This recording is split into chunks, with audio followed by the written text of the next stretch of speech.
Hello friends, welcome to my YouTube channel KL study. Friends, MP TET वर्ग 2 mains exams के लिए ये हमारे साइंस की नेक्स्ट क्लास रहेगी। क्लास नंबर 32 होगी, जिसमें हम पढ़ने वाले हैं प्लांट डिसीज़ अर्थात पादप रोग।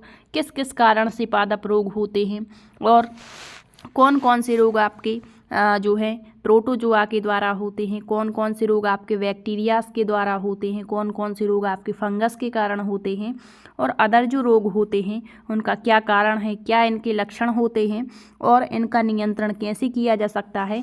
तो आपने जो है अभी तक कोशिका पढ़ा है, पूरा का पूरा कंप्लीट चैप्टर आपको करवाया। उसके बाद आपके जो जीवों का 5 जगत वर्गीकरण है वो भी आपको कंप्लीट करवा दिया था। तो उसी 5 जगत में जो हमारा एक जगत होता है पादप जगत, ठीक है, तो पादप जगत में आपको संपूर्ण स्ट्रेटजी पढ़नी होती है पादप के बारे में, ठीक है, क्योंकि पादप वाला जो चैप्टर है वो थोड़ा बड़ा होता है और हर एक चैप्टर ही बड़े हैं, क्योंकि चाहे आप जंतु जगत पढ़ें, पादप जगत पढ़ें, क्योंकि यहाँ पर जो कुछ छोटे टॉपिक होते हैं उन्हें जब हम तैयारी करते हैं तो छोड़ भी देते हैं, ठीक है। लेकिन अभी आपके पास में टाइम है तो आप इन छोटे छोटे टॉपिक को भी बहुत अच्छे तरीके से कवर कर लेंगे, तो फिर आपको बाद में बहुत सारा बेनिफिट होने वाला है। क्योंकि जब नोटिफिकेशन जैसे आपका आ गया तो फिर आपके पास में बहुत ही कम टाइम बचता है और फिर आप उतने अच्छे से तैयारी नहीं कर पाते। तो आपको यही सजेस्ट करेंगे कि आप जो है अभी से और बहुत अच्छे तरीके से हर एक टॉपिक को लेते हुए और तैयारी करेंगे। अब कुछ कमेंट्स ऐसे आते हैं कि जो है आपके साइंस के पद हैं वो बहुत कम आने हैं, ठीक है, तो क्या तैयारी करें या ना करें और तैयारी करने से क्या फ़ायदा होगा, इतने कम पद आएंगे। तो आपको एक बात स्पष्ट कर दें यहाँ कि आपके पद कितने भी कम आएँ, ठीक है, आपको तो एक पद से मतलब होना चाहिए। और आप यदि तैयारी करना बंद कर देते हैं तो इसमें किसी का भी कोई भी नुकसान नहीं है सिवाय आपके, क्योंकि नुकसान आपको ही होना है, ठीक है। तैयारी नहीं करेंगे तो फिर आपके पास यदि अन्य विकल्प है फिर तो सही है, और यदि विकल्प ही नहीं है तो फिर तैयारी करना तो बनता ही है और तैयारी करने में पीछे नहीं हटना है, क्योंकि आपको एक पद से मतलब है, ना कि सारे पदों से, ठीक है। तो कितने ही कम पद आएँ आपको तैयारी करनी ही होगी। और यहाँ पर यदि आप बहुत अच्छी मेहनत के साथ में तैयारी करते हैं तो 100% आपका सिलेक्शन भी ज़रूर होगा, ठीक है। तो आइए स्टार्ट करते हैं आज का अपना सेशन। इससे पहले जो हमारी क्लास नंबर 31 थी उसमें हमने जो है पादप हार्मोन्स पढ़े थे, ठीक है। पादप हार्मोन्स भी एक बहुत अच्छा चैप्टर है। यहाँ से क्वेश्चन बनते हैं कि किस हार्मोन का पादप के लिए क्या उपयोग होता है, कौन से वृद्धि रोधी हार्मोन होते हैं, ठीक है, कौन से उपयोगी हार्मोन होते हैं, ये हमने इससे पिछली क्लास में पढ़ा हुआ था। सारी क्लासें प्लेलिस्ट में डली हुई हैं, आप देख सकते हैं। आज की क्लास में केवल हम देखेंगे पादप रोग के बारे में, ठीक है। तो पहला क्वेश्चन तो यही है कि पादपों में रोग क्यों हो जाते हैं, ठीक है। तो कोई भी असामान्यता होती होगी तभी तो पादपों में रोग होते हैं। जिस तरीके से मनुष्य में रोग होते हैं उसी तरह से आपके प्लांट्स में भी रोग हो जाते हैं। तो एक एक करके सारे हम देखते हैं। तो पौधों में किसी भी प्रकार, थोड़ा सा रुकिए, पौधों में किसी भी प्रकार का विघ्न जो उसकी सामान्य संरचना, कार्य अथवा आर्थिक उपयोगिता में अवरोध उत्पन्न करता है वो आपका पादप रोग कहलाता है। विघ्न का मतलब है कि अच्छे खासे जीवन में आग लग जाना, ठीक है। साधारण सी भाषा में आपको बताएं कि एक जो प्लांट है यदि उसमें कोई भी विघ्न नहीं है, मतलब उसका जो वृद्धि विकास है वो पर्टिकुलर तरीके से चल रहा है, तो फिर तो कोई बात ही नहीं है। लेकिन यदि कहीं ना कहीं उसमें कोई विघ्न उत्पन्न हो जाता है, बीच में बाधाएं आने लगती हैं, हो सकता पत्तियां झड़ने लगें, फल ना बने, ठीक है, या पेड़ पौधों का सूख जाना, पीला हो जाना, तो ये विघ्न होते हैं, ठीक है। तो उसकी जो संरचना है उसमें क्या हो जाते हैं, परिवर्तन होने लगते हैं, अवरोध उत्पन्न होने लगते हैं। यही आपका पादप रोग कहलाता है, प्लांट डिसीज कहलाते हैं। अब भारत क्या है, कृषि प्रधान देश है, सभी को पता है। तो कृषि प्रधान देश में विभिन्न पादप रोग जो हैं वो कीट, खरपतवार आदि से कुल खाद्यान्न का लगभग 18% का प्रतिवर्ष नुकसान होता है, ठीक है। किस किस से, तो कुछ तो कीटों के माध्यम से नुकसान हो जाता है फसलों को, कुछ खरपतवार बीच बीच में उग आते हैं, और कुछ पादप रोग जो जीवाणु, विषाणु आदि के माध्यम से हो जाते हैं। तो इससे जो कुल खाद्यान्न हमारा 100% है उसका 18% तो इनसे प्रभावित हो जाती है हमारी फसलें, ठीक है। अब देखिए पादप रोग के कारण क्या क्या हैं। तो पौधों में कई रोगों के लिए कई कारक उत्तरदायी हैं जो पौधों में असामान्य लक्षण दर्शाने लगते हैं। तो अब सबसे पहले हम देखेंगे कि विषाणुओं के द्वारा कौन कौन से रोग होते हैं। तो सबसे पहला क्वेश्चन तो आपको यही याद रखना है, जिस तरीके से हम मानव रोग में याद रखते हैं कि कौन कौन से रोग जीवाणुओं से हुए, कौन कौन से आपके विषाणुओं से हुए, उसी तरीके से आपको मुख्य रूप से 3 रोग याद रखने हैं पादपों में जो कि विषाणुओं के द्वारा होते हैं, वायरल डिसीज होती हैं ये, ठीक है। तो इसमें 3 रोग कौन कौन से हैं, तो पहला याद रखेंगे आप, या आप किसी तरीके से भी ट्रिक बना करके याद रख लें, लेकिन ट्रिक से बेस्ट ऑप्शन होता है आप ऐसे ही याद रखें, थोड़ा सा समझ कर पढ़ेंगे तो आसानी से चीज़ें क्लियर होंगी, ठीक। तो विषाणु जनित रोग में सबसे पहला होता है तंबाकू का मोजेक रोग, दूसरा हो जाएगा आलू का मोजेक रोग, और तीसरा होता है बंकी टॉप ऑफ बनाना, ठीक है। तो ये 3 रोग जो हैं जो पादपों में किसके माध्यम से होते हैं, विषाणुओं के, और यहीं से क्वेश्चन पूछे जाते हैं। अब पूछ लेता है कि तंबाकू का जो मोजेक रोग है वो किसके द्वारा होता है, जीवाणु के द्वारा, विषाणु के द्वारा, या फिर आपके अजैविक पदार्थों के द्वारा। तो किसके माध्यम से होता है, विषाणु के माध्यम से, एक क्वेश्चन हो गया। दूसरा पूछता है क्वेश्चन कि तंबाकू के पौधे में जो मोजेक रोग होता है वो किस वायरस के कारण होता है। तो एक तो आपको वायरस याद रखना है, एक इसके लक्षण की जो रोग हो जाता है उससे क्या लक्षण प्रदर्शित होते हैं पौधों में, पत्तियों में या अन्य पार्ट्स में, ठीक है।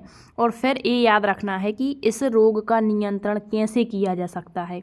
तो ये चीज़ें आपको यहाँ पर याद रखनी होंगी। तो सबसे पहला विषाणु के माध्यम से होने वाला रोग हो गया हमारा तंबाकू का मोजेक रोग, टैबैको मैजिक डिसीज जिसे कहते हैं। तो यहाँ याद रखिए कि तंबाकू के पौधे में होने वाला जो रोग है इसका जो कारक है, जो विषाणु है, वो है टोबैको मोजेक वायरस, जिसे हम TMV कहते हैं। और खूब इसका क्वेश्चन बनता है कि TMV का फुल फॉर्म क्या है, तो याद रखेंगे टोबैको मोजेक वायरस, ठीक। अब देखिए इस रोग में जो पौधे की पत्तियां होती हैं वो क्या हो जाती हैं, सिकुड़ जाती हैं। या आप कोई भी ब्राउज़र खोलकर यहाँ सर्च कर सकते हैं कि जो टोबैको मोजेक वायरस से तंबाकू की पत्तियां कैसे प्रभावित हैं। तो पत्तियां क्या होती हैं, सिकुड़ जाती हैं, और सिकुड़ेंगी तो क्या होगा, छोटी हो जाएंगी।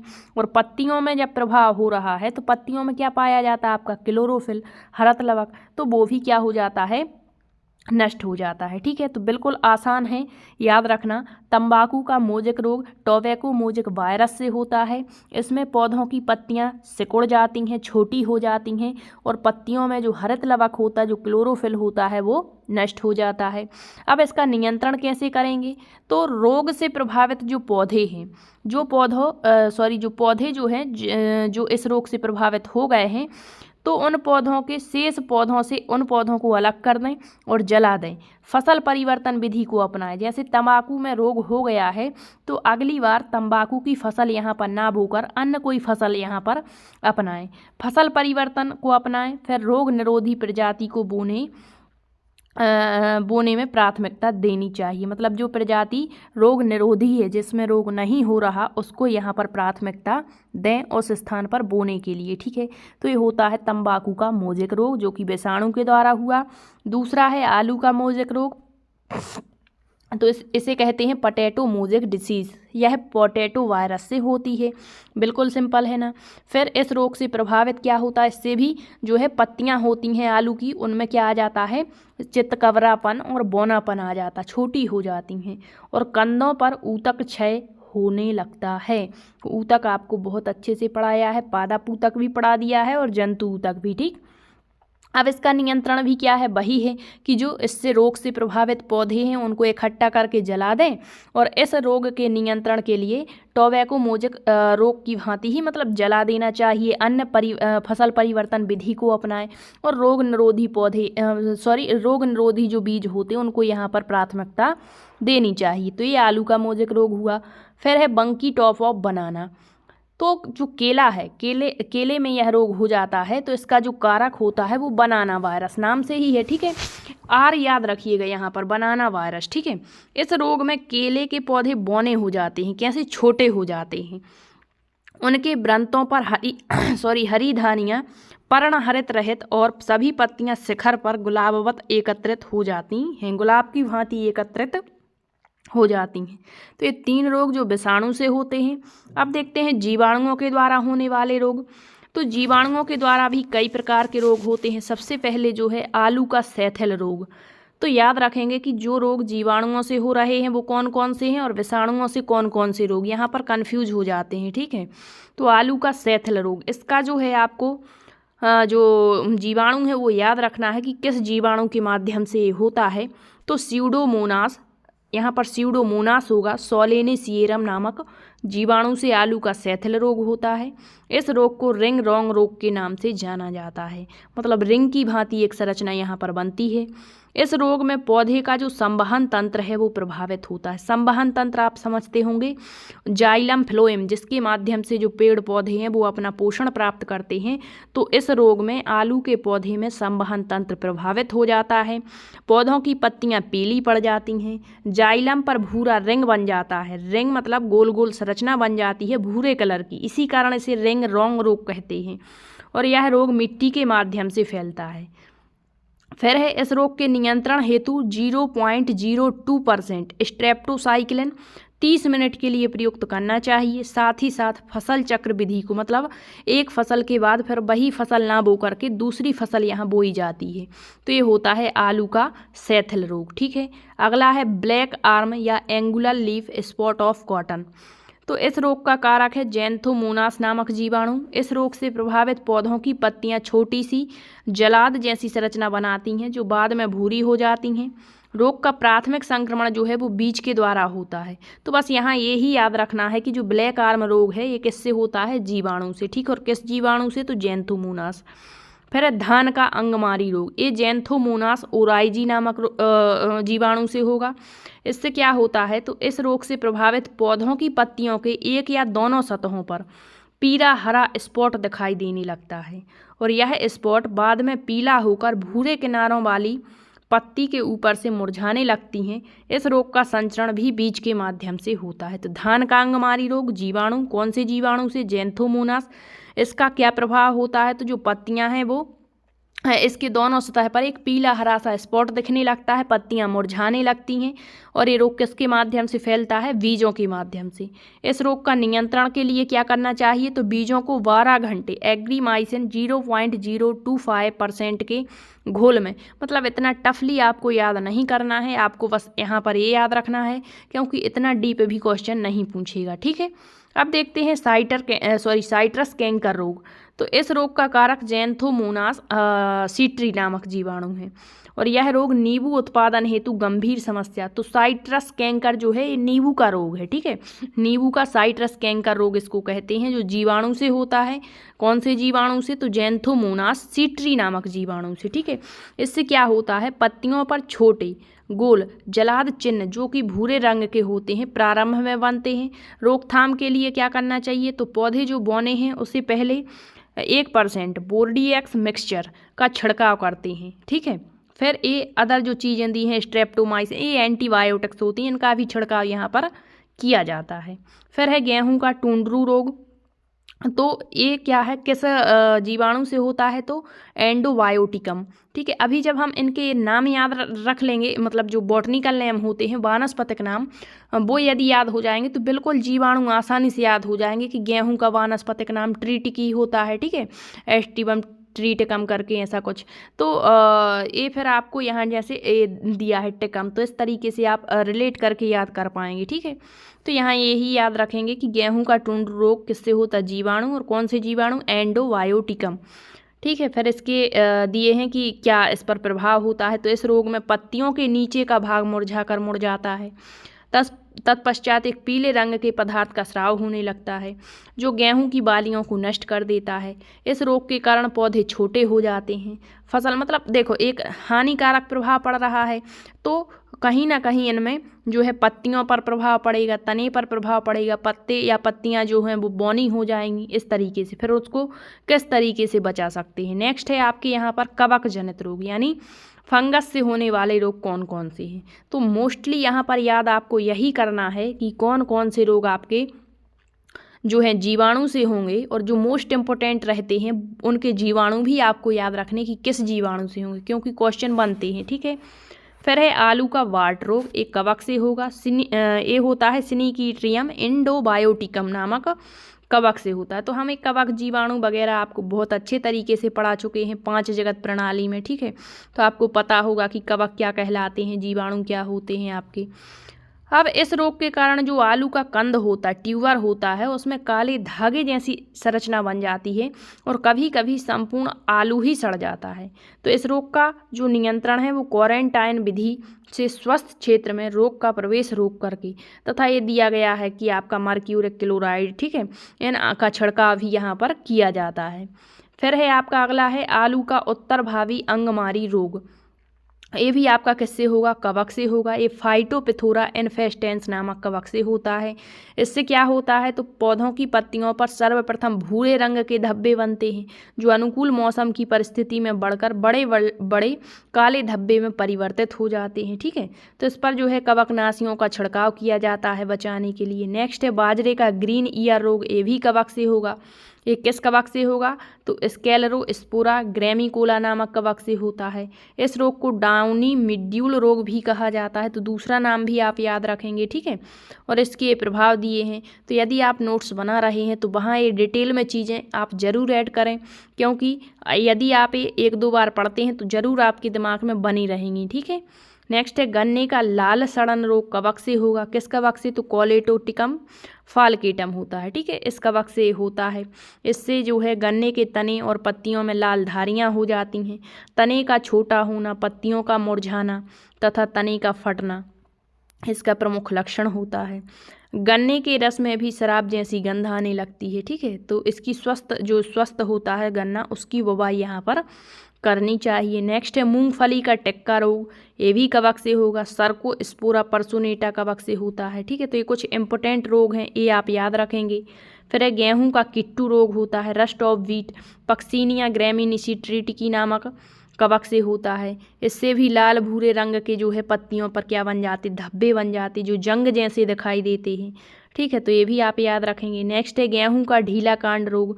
तो इसमें केवल यही याद रखेंगे कि ये किस कवक से होता है और कवक से होता है या जीवाणु से। नेक्स्ट है डैम्पिंग ऑफ या आदगलन रोग। फिर है आपका brown leaf spot of rice रोग। ये किसके कारण होता है। फिर है आपका बाजरे का एरगाट रोग। ये आपके किस कवक से होता है, क्लेविसेप्स माइक्रोसेफेला नामक कवक से। फिर बाजरे का स्मट रोग, 2 अलग अलग हैं, ठीक है, दोनों ही कवक से हो रहे हैं। तो ये टोलियो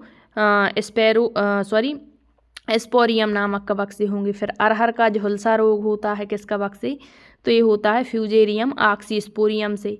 गेहूं का पाउडरी मिड्यूल रोग होता है। फिर है राई का एरगाट रोग और धनिया का स्टेम गाल रोग। तो ये सब के सब जो 15 रोग आप देख रहे हैं ये कवक से होते हैं। तो इन्हें आप किसी भी तरीके से याद कर लें, क्योंकि यहाँ से क्वेश्चन बनेगा तो बहुत ही यहाँ पर हार्ड लैंग्वेज लगेगी आपको, ठीक है। नेक्स्ट है अजैविक रोग। कुछ अजैविक रोग होते हैं। इस प्रकार के रोग मुख्यतः पौधों के विभिन्न प्रकार के पोषक तत्वों की कमी से हो जाते हैं। तो पौधों में पोषण हम पढ़ चुके हैं कि कितने टोटल 17 पोषक तत्वों की उनको आवश्यकता होती है। इनमें से यदि किसी तत्व की कमी रह जाती है तो पौधों में रोग उत्पन्न हो जाते हैं। तो कुछ रोग देख लेते हैं यहाँ, जैसे धान का खैरा रोग। ये जो है आपका धान की फसल में होता है और किस तत्व की कमी से, तो जस्ते की कमी से हो जाता है। फिर है मटर का मार्स रोग, मैंगनीज की कमी से हो जाता है। तो पूछ लेगा मार्स रोग होता है, ऑप्शन देगा मटर में, नींबू में, आम में, तो मटर में एक क्वेश्चन। दूसरा बनेगा मटर का मार्स रोग किस तत्व की कमी से होता है, तो मैंगनीज के कारण होता है। या फिर कहेंगे मैंगनीज से होने वाले जो रोग हैं किन किस फसल में दिखाई देते हैं। तो ये भी याद रखें, कैसे भी क्वेश्चन पूछ ले याद रखिए। नींबू का डाइवैक रोग, ये तांबे की कमी से। आम का लिटिल लीफ रोग, ये आपका जो है जस्ते की कमी से। अब यहाँ देखेंगे कि कौन कौन से रोग आपके जस्ते की कमी से हो रहे हैं, कौन कौन से बोरान, कौन कौन से मैंगनीज एक साथ यहाँ पर लिए हैं हमने। तो जस्ते की कमी से होने वाले रोग हैं आम और बैगन का लिटिल लीफ रोग, धान का खैरा रोग और मक्के में व्हाइट वुड रोग। तो ये जो 3 रोग आप देख रहे हैं ये जस्ते की कमी से होते हैं। और भी कई रोग होते हैं, लेकिन आपको जो बेसिकली याद रखने हैं वो यही है। नेक्स्ट है तांबे की कमी से होने वाले रोग हैं नींबू का डाइवैक और नींबू का लिटिल लीफ रोग। दोनों ही किसकी कमी से होते हैं, तांबे की कमी से। नेक्स्ट है मैंगनीज तत्व की कमी से मटर में मार्स रोग हो जाता है और शलजम में वाटर कोर रोग हो जाता है। फिर है बोरॉन की कमी से फूल गोभी में ब्राउनिंग हो जाती है और चुकंदर में हट रॉट रोग हो जाता है। तो ये होते हैं आपके कुछ पादप में होने वाले रोग। तो यहाँ पर आप जैसे भी बने याद करिए कि कौन कौन से रोग जीवाणु से होंगे, किस जीवाणु के कारण कौन सा रोग हो रहा है, विषाणु के माध्यम से, और कुछ ही इम्पोर्टेंट आजैविक रोग हैं। ठीक है, इसके बाद अब हम पढ़ेंगे पारिस्थितिकी, क्योंकि पारिस्थितिकी से काफ़ी मात्रा में आपके क्वेश्चन पूछ लिए जाते हैं। ये आपके EVS का एक चैप्टर माना जाता है जो कि साइंस के अंतर्गत ही आता है। ठीक है, तो पारिस्थितिकी में भी बहुत सारी चीज़ें होती हैं, लगभग 1-2 क्लास में आपकी पारिस्थितिकी कंप्लीट होगी। तो अभी हमारे पास टाइम है, तो हम ऐसा करेंगे किसी भी टॉपिक को नहीं छोड़ेंगे, चाहे छोटा हो या बड़ा, क्योंकि यदि आप हर एक टॉपिक को पढ़ के जाएंगे तो 100% यकीन मानिए आप बहुत अच्छा स्कोर करेंगे। और टाइम है आपके पास, तो आपको यहाँ पर टालना नहीं है कि कम पोस्ट आएंगे, अपने मन को कतई नहीं भटकाना। ठीक है, आपको तो डेली जितना अधिक से अधिक हो सके उतना समय देना है अपनी तैयारी के लिए। इसके बाद आपको बता दें कि वर्ग 3 की यदि नई वैकेंसी आनी है तो उसकी भी तैयारी आपको करते रहना है, क्योंकि उसका कोई सिलेबस चेंज नहीं होगा। और वर्ग 3 में आपका हर एक टॉपिक जो है, हर एक चैप्टर पूछा जाएगा यहाँ पर। जैसे आपका सिलेबस में जो सब्जेक्ट होते हैं, जैसे EVS होगा, इसके अलावा आपका जो है CDP आएगा, हिंदी आएगा, अपनी लैंग्वेज आएगी, संस्कृत इंग्लिश में से। ठीक है, तो ये सारी चीज़ें, तो वहाँ आपको जो है CDP पर भी अपना थोड़ा सा ध्यान देना है, ताकि किसी भी तरीके से यदि आप, और ये तो नहीं कहेंगे कि रह जाएंगे वर्ग 2 में, यदि तैयारी अच्छी करते हैं तो वर्ग 2 का सिलेक्शन ज़रूर लेंगे आप। और यदि जैसे रह भी जाते हैं तो उसके लिए आपके पास दूसरा विकल्प भी होना चाहिए वर्ग 3 का, और ज़रूर आपकी वैकेंसीज आएंगी, क्योंकि बहुत सारे पद यहाँ पर MP में खाली हैं शिक्षक विभाग में। तो आपकी वैकेंसी आना तो तय है। अब तैयारी पर निर्भर करता है कि आप तैयारी करते हैं या नहीं करते, ये आपके ऊपर डिपेंड रहेगा। ठीक है, यदि आपको क्लासेस पसंद आती हैं तो क्लासेस को शेयर ज़रूर करें, और यदि आपका कोई डाउट बनता है तो आप कमेंट्स के माध्यम से ज़रूर पूछें। Thank you.